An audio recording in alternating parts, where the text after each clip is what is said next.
So finally, a question we ask all the actors we interview. We just love to hear a little bit about people's backstories and their very first role that they ever took that made them decide they wanted to become an actor. So do you remember the very first thing that made you I decide? do.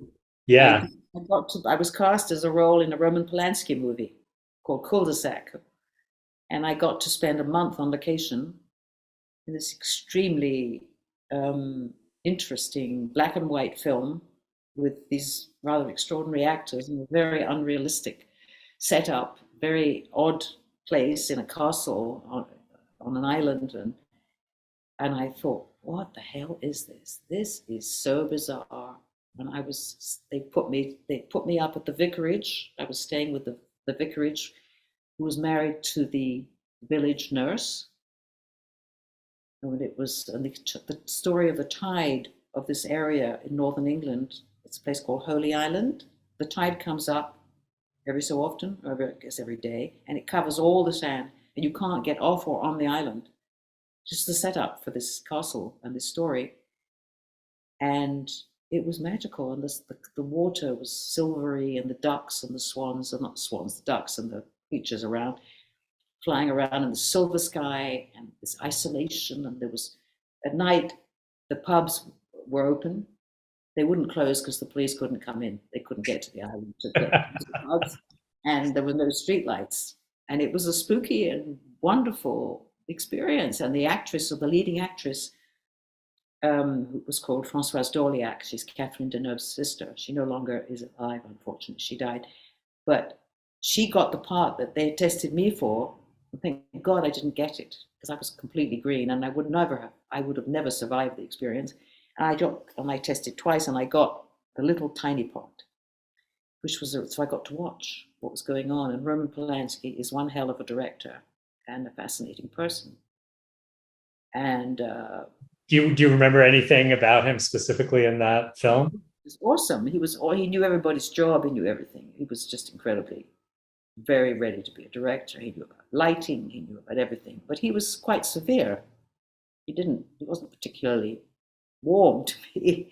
He was, crispy, a bit crispy, and it got cross with me once. And I was in such fear, but fascinated. I said, this is such an odd job. And there's free food. This is kind of cool. This is cool. We're in this extraordinary place.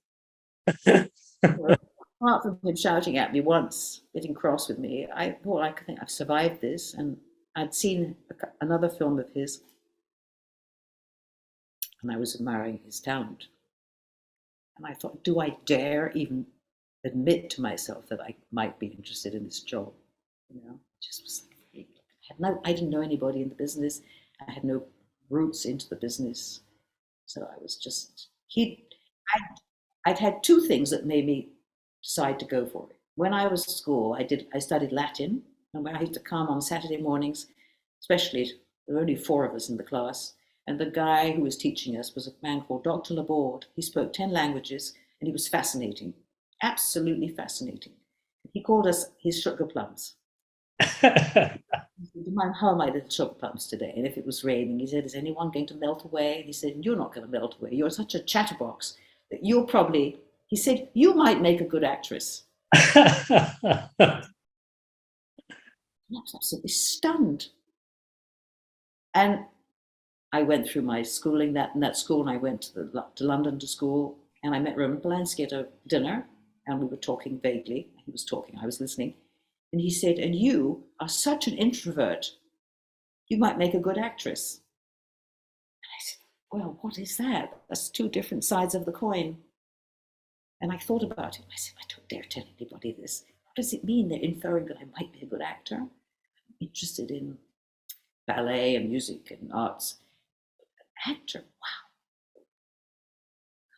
And it ruminated. So he found you. In a sense, the two of them, the combination of Dr. Laborde and Roman Polanski's remarks, gave me the courage to try. And so now when I see somebody who's talented, if I see somebody and I sense something, I tell them if I think they have something special. Wow. So that's the perfect way to end, because it's a bit full circle with the movie.